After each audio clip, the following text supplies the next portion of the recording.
محمد وبارک وسلم وصلی علیہ الصلاۃ والسلام علیک یا سیدی یا رسول اللہ وعلی آلک واصحابک یا سیدی یا حبیب اللہ الصلاۃ والسلام علیک یا سیدی یا رحمۃ للعالمین۔ حضرات محترم، ابھی آپ نے ماشاءاللہ بھرپور انداز سے ہمارے ثنا خوانان مصطفیٰ کی نعتوں کا بھرپور نذرانہ سماعت فرمایا، اور آخر میں ہمارے مسجد کے جو میرے شاگرد اور اس کے علاوہ اس مجلس کے جو میزبان ہیں یا راشد افضل نے جو نعت پڑھی، اور اس نعت میں اس نے پہلا شعر پڑھا، سب نامہ تو سونا نام جہدے وچ دو دیما۔ تو اللہ تعالیٰ نے اس نام کو اپنی بارگاہ سے وحی کے ذریعے نازل فرمایا۔ اللہ فرماتا ہے محمد الرسول اللہ، محمد اللہ کے رسول ہیں، اور یہ ایسا اسم گرامی ہے کہ جب سرکار دو عالم شفیع معظم سید العالمین محمد الرسول اللہ صلی اللہ تعالیٰ علیہ وآلہ وسلم کی ولادت باسعادت ہوئی، تو آپ کے دادا جان حضرت عبد المطلب رضی اللہ تعالیٰ عنہ، آپ کے دل میں اللہ نے یہ نام ڈالا، تو آپ نے سرکار مدینہ صلی اللہ تعالیٰ علیہ وآلہ وسلم کا نامی اسم گرامی محمد رکھا۔ کیا نام رکھا؟ محمد۔ 7ویں دن جب آپ کا عقیقہ کیا تو آپ نے تمام قریش کو بلایا اور اہل عرب کی دعوت کی۔ سب قریش نے ان سے کہا کہ ہم جو ناموں کی ہسٹری ہے اس سے بھی واقف ہیں، جو اسماء کی ہسٹری ہے اس سے بھی واقف ہیں، ہم نے جو قدیم لغات ہیں ان کو بھی پڑھا ہے، لیکن آج تک ہماری نظر میں اس نام کا کوئی شخص نہیں گزرا، آپ نے اپنے اس پوتے کا نام محمد رکھا ہے، اس کی کیا وجہ ہے؟ حضرت عبد المطلب رضی اللہ تعالیٰ عنہ کہتے ہیں کہ میں نے سرداران قریش سے کہا کہ جب یہ میرا پوتا میری بیٹے عبداللہ کے ہاں پیدا ہوا تو آپ فرماتے ہیں کہ اس وقت ایک ایسا نور چمکا جس سے میرے گھر کے در و دیوار روشن ہو گئے۔ پھر کہتے ہیں حضرت سیدہ آمنہ رضی اللہ تعالیٰ عنہ جو نبی پاک صلی اللہ علیہ وسلم کی والدہ ماجدہ ہیں، آپ فرماتی ہیں کہ جب سرکار دو عالم صلی اللہ علیہ وسلم کی ولادت باسعادت ہوئی تو خدا نے میرے سامنے سے حجابات ہٹا دیے، حتیٰ کہ وہ بیان کرتی ہیں، اس کو جو اہل سیر نے سیرت ابن ہشام کے اندر نقل کیا گیا ہے، اس کے بعد جب وہ سیرت النبی کے اندر یہ واقعہ موجود ہے، حضرت پیر محمد کرم شاہ صاحب الازہری حضور ضیاء الامت رحمۃ اللہ علیہ نے ضیاء النبی شریف کے اندر اس روایت کو بحوالہ لکھا ہے۔ سیدہ آمنہ رضی اللہ تعالیٰ عنہ فرماتی ہیں کہ جیسے ہی سرکار کی ولادت ہوئی تو خدا نے میرے گھر کے سامنے سے حجابات کو ہٹا دیا، اور اس حد تک حجابات ہٹائے کہ میں اپنے سامنے مشرق کو بھی دیکھ رہی تھی، مغرب کو بھی دیکھ رہی تھی، شمال کو بھی دیکھ رہی تھی، اور جنوب کو بھی دیکھ رہی تھی۔ پھر کہتی ہیں کہ میں نے جب آسمان کی طرف نظر دوڑائی تو میں نے دیکھا کہ آسمان سے زمین تک نورانی فرشتوں کی ایک قطار در قطار لڑی لگی تھی، جو آ کر سیدنا محمد صلی اللہ علیہ وسلم کا دیدار کرتے اور حضرت آمنہ کو مبارک دیتے۔ وہ نام، جس نام میں 2 نیمے ہیں، اس نام کی اتنی برکت ہے کہ سرکار دو عالم صلی اللہ علیہ وسلم جب تشریف لائے تو اللہ تعالیٰ نے تمام جہان کے اندر آپ کے نور سے روشنی پھیلا دی۔ حضرت سیدنا عبد المطلب جو حضور صلی اللہ تعالیٰ علیہ وسلم کے دادا جان تھے، آپ نے 7ویں دن جب آپ کا عقیقہ کیا تو قریش نے کہا کہ یہ نام ہم نے اس سے پہلے نہیں سنا، اس نام کی رکھنے کی وجہ کیا ہے؟ تو آپ نے وجہ بیان کی۔ حضرت عبد المطلب نے، آپ فرماتے ہیں کہ جس وقت یہ میرے آمنہ کے ہاں جب یہ پیدا ہوئے تو جو معجزات ہم نے دیکھے، جو انوار ہم نے دیکھے، تو اللہ نے میرے دل میں ڈالا کہ جب اللہ نے اتنا خوبصورت بیٹا دیا ہے تو میں اس کا نام کیوں نہ وہ نام رکھوں جو کائنات میں کسی کا نام نہ ہو۔ آپ فرماتے ہیں کہ میں نے اس کا نام رکھا محمد صلی اللہ علیہ وسلم،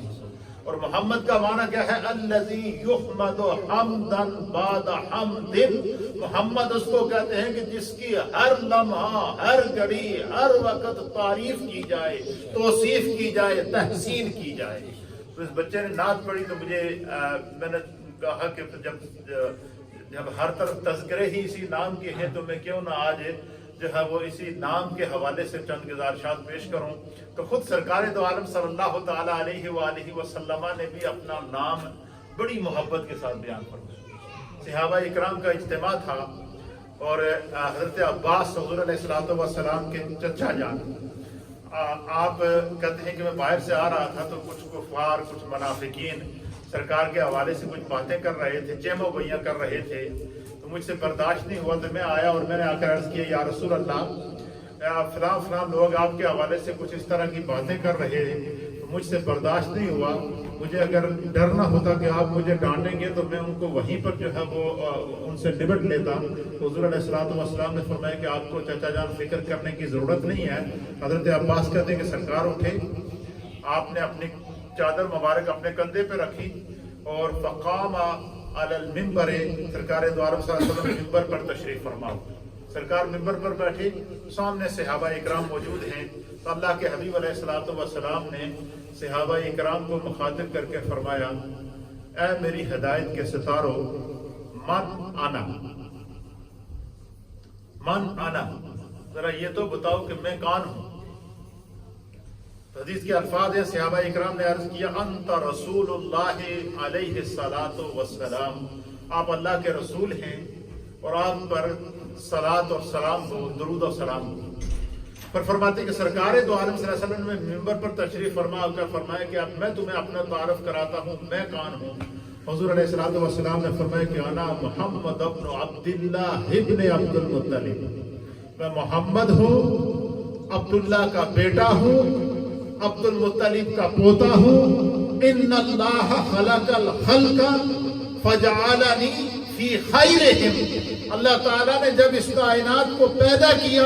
تو اس کائنات میں جو سب سے بہترین مخلوق تھی، جب اللہ نے اس مخلوق کو پیدا کیا تو اس مخلوق میں سے جو سب سے بہترین مخلوق تھی، اس مخلوق میں خدا نے مجھ مصطفیٰ کو پیدا کیا۔ پھر حضور علیہ السلام فرماتے ہیں کہ وَجَعَلَهُمْ فِي الْفِرْقَتَيْنِ، پھر اللہ تعالیٰ نے اس مخلوق کو دو گروہوں میں تقسیم کیا اور فرمایا کہ ان میں سے جو سب سے بہترین گروہ تھا اس گروہ میں اللہ نے مجھ محمد کو پیدا کیا۔ پھر اللہ تعالیٰ نے خاندانوں کو پیدا کیا اور ان خاندانوں میں جو سب سے بہترین خاندان بنو ہاشم کا سرکار فرماتے اس میں خدا نے مجھے پیدا کیا۔ پھر اسی طریقے سے اللہ کے حبیب علیہ السلام نے خود اپنے نام، اپنے اسم گرامی کو کس طرح صحابہ کے سامنے پیش کیا۔ میرے سامنے جو حدیث پاک ہے یہ امام مسلم نے اس کو صحیح مسلم میں نقل کیا۔ حضرت ابو موسیٰ اشعری رضی اللہ تعالیٰ عنہ اس حدیث کے راوی ہیں، آپ فرماتے ہیں کہ کان رسول اللہ صلی اللہ علیہ وآلہ وسلم یسمى لنا نفسہ اسماء، اللہ کے حبیب علیہ السلام فرماتے سے حضرت ابو موسیٰ اشعری کہتے ہیں کہ صحابہ اکرام کی مجلس لگی تھی اور سرکار دو عالم صلی اللہ علیہ وسلم تشریف لائے اور آپ نے ہمیں اپنے اسم گرامی، اپنے اسماء گرامی جو اللہ تعالیٰ کی طرف سے آپ کو نام عطا کیے گئے، سرکار نے ان اسماء کو خود بیان کیا۔ اور کیسے بیان کیا؟ حضور علیہ السلام نے فرمایا انا محمد، میں محمد ہوں، وَأَحْمَدٌ، اور میں احمد ہوں، وَمُقَفِّي، اور میں مقفی کا معنی ہے میں بعد میں آنے والا ہوں، خاتم النبیین ہوں، وَالْحَاشِرُ، اور میں حاشر ہوں۔ حاشر کا معنی یہ ہے کہ میں قیامت کے دن سب لوگ میرے جھنڈے تلے ہوں گے، لوائے حمد کا جھنڈا مجھ مصطفیٰ کے ہاتھ میں ہوگا اور حضرت آدم علیہ السلام سے لے کر حضرت عیسیٰ علیہ السلام تک ہر نبی اپنی امت کے ساتھ میرے جھنڈے کے تلے جمع ہوں گے۔ پھر حضور علیہ السلام نے فرمایا کہ وہ نبی التوبہ،